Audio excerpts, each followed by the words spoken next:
Hello बच्चों, कैसे हैं आप। आशा करता हूँ घर पर सब लोग सुरक्षित होंगे। बच्चों, आज आपके लिए लेकर आए हैं काव्य सौंदर्य के तत्वों में रस। तो आपके सिलेबस के अकॉर्डिंग जो रस दिए हुए हैं वो दो ही रस हैं, श्रृंगार और वीर रस। फिर भी मैं आपको आज इनके जो मुख्य रस हैं उनके बारे में बताऊंगा और फिर बाद में आपको वीर और श्रृंगार और वीर रस के बारे में बताऊंगा। तो रस का अर्थ है कविता, कहानी, उपन्यास आदि को पढ़ने या सुनने से जिस आनंद की अनुभूति होती है उसे रस कहते हैं। रस को काव्य की आत्मा माना गया है। ठीक है। भरत मुनि के अनुसार विभाव, अनुभाव और व्यभिचारी भाव के संयोग से रस की निष्पत्ति होती है। ठीक। अब यहाँ पर जो रस हैं वो 9 हैं। मैं उनको 9 के 9 रस और उनके स्थायी भाव को बता के चलूँगा। पहला रस है श्रृंगार रस और उसका स्थायी भाव है रति। यहाँ पर स्त्री पुरुष के प्रेम से इस रस की निष्पत्ति होती है। दूसरा रस है करुण रस, इसका स्थायी भाव है शोक। प्रिय के वियोग या हानि के कारण जो मन में भाव शोक का उत्पन्न होता है वो करुण रस को प्राप्त होता है। उसके बाद तीसरा रस है शांत रस। शांत रस का स्थायी भाव निर्वेद है और संसार के प्रति उदासीन भाव रखना ही जो है शांत रस का उदाहरण है। इसके बाद में रौद्र रस। रौद्र रस का स्थायी भाव क्रोध है। किसी कार्य की असफलता के कारण जो मन में भाव उत्पन्न होते हैं वो रौद्र क्रोध का होता है। वीर रस। वीर रस का स्थायी भाव उत्साह है।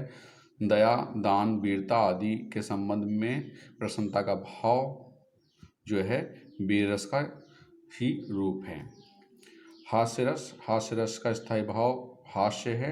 अंगों व वाणी के विकास से उत्पन्न उल्लास, हंसी से जो है हास्य रस उत्पन्न होता है। भयानक रस। भयानक रस का स्थायी भाव भय है और भयानक जीव या वस्तुओं को देखकर मन में जो डर उत्पन्न होता है वहाँ पर भय स्थायी भाव की उत्पत्ति होती है। विवस्त रस। जुगुप्सा, घृणा, ग्लानि ये इसके स्थायी भाव हैं।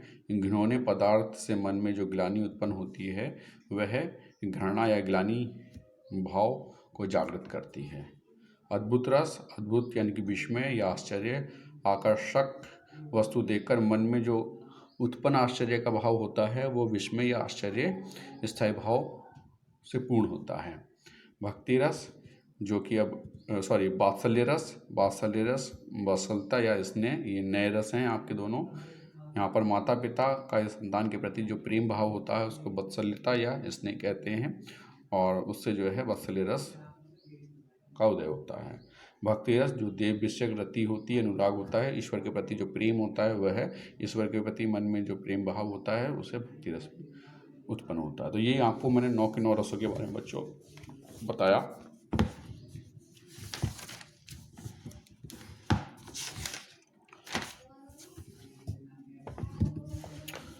आपके जो सिलेबस है, सिलेबस के अकॉर्डिंग जो रस हैं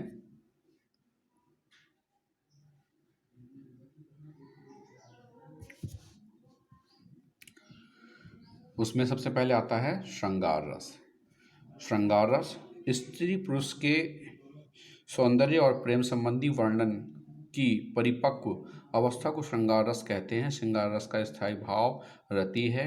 यह रस राज कहलाता है। श्रृंगार रस के 2 भेद हैं जिन्हें निम्न प्रकार समझा जा सकता है। संयोग श्रृंगार। संयोग में जहाँ स्त्री पुरुष के प्रेम व मिलन का वर्णन हो वहाँ संयोग श्रृंगार होता है। उदाहरण के लिए, कौन हो तुम बसंत के दूत, पतझड़ में अति सुकुमार, घन तिमिर में चपलता की रेख, तपन में शीतल मंद बयार। तो यहाँ पर जो है ये जो उदाहरण दिया गया है इसमें जो है संयोग श्रृंगार का भाव उत्पन्न होता है। देखिए स्पष्टीकरण करते हैं। अगर भाव स्थायी भाव यहाँ पर रति है, विभाव है आश्रय मनु, उद्दीपन एकांत प्रदेश, अनुभाव श्रद्धा की सुंदरता और कोकिल कंठ रम्य वेशभूषा। यहाँ पर मनु और जो है श्रद्धा के मिलन से जो है संयोग श्रृंगार जो है की पुष्टि हुई है। और संचारी भाव यहाँ पर है हर्ष, चपलता और सुयुक्त आदि। और अन्य उदाहरण अगर हम यहाँ पर देखते हैं तो देखिए यहाँ पर अन्य उदाहरण दिए हुए हैं। मैं तो गिरिधर के घर जाऊं, गिरिधर मोहो साचो प्रीतम, देखत रूप लुभाऊं। ये यहाँ पर मीरा से लिया गया है, मीरा के दोहे से लिया गया है। इसके बाद अगला और है यहाँ पर, करत बत कही अनुज सन, मन सिय रूप लुभान, मुख सरोज मकरंद छवि कर, मधुप इब पान। यह रामचरितमानस से लिया गया है। देखन मिस मृग बिहिंग तरु, फिरती बोहरी बोहरी, निरखी निरखी रघुबीर छवि, बाड़ी प्रीत न धोरी। ये भी रामचरितमानस से लिया गया है। तो ये सब जो है संयोग श्रृंगार के एक अच्छे उदाहरण हैं। बात करते हैं वियोग श्रृंगार के। वियोग श्रृंगार में स्त्री पुरुष का जो आपस में बिछड़ जाते हैं, वियोग जो उसमें उत्पन्न होता है, वह वियोग संग वहाँ पर उत्पन्न होता है। जहाँ स्त्री पुरुष के बिछड़ने अर्थात विरह वियोग का वर्णन हो, वहाँ पर वियोग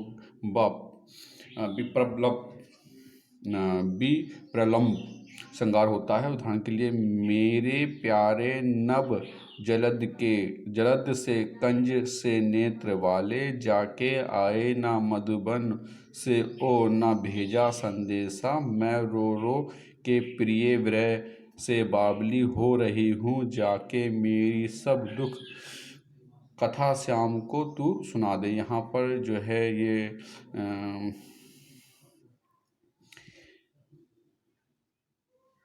यहाँ पर राधिका जो है श्री कृष्ण के जाने से, मथुरा जाने से जो है बहुत ही ज़्यादा दुखी है। वहाँ पर जो है हवा को ये संदेशा देती है कि जो है जाके मेरी जो है स्थिति का परिचय जो है श्री कृष्ण को करा दो। यहाँ पर विरह वियोग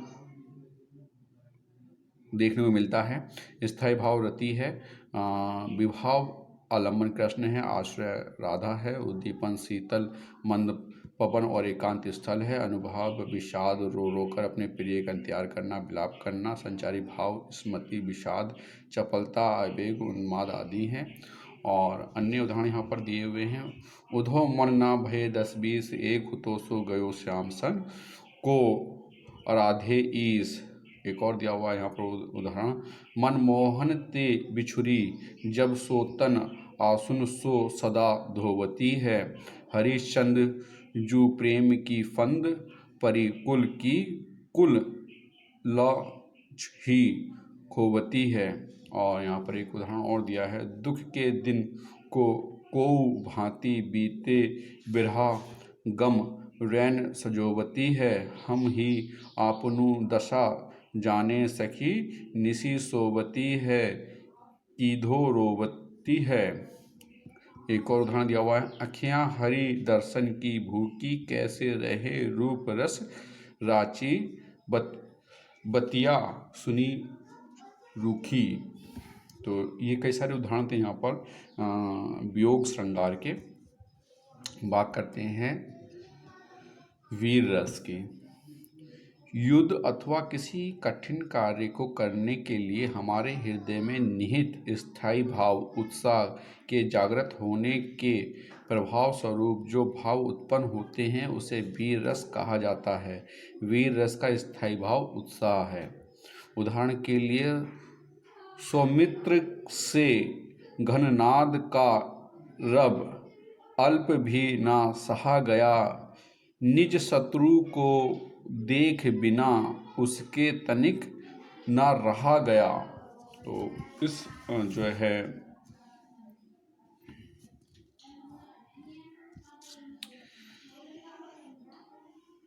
उदाहरण में वीर रस की उत्पत्ति होती है।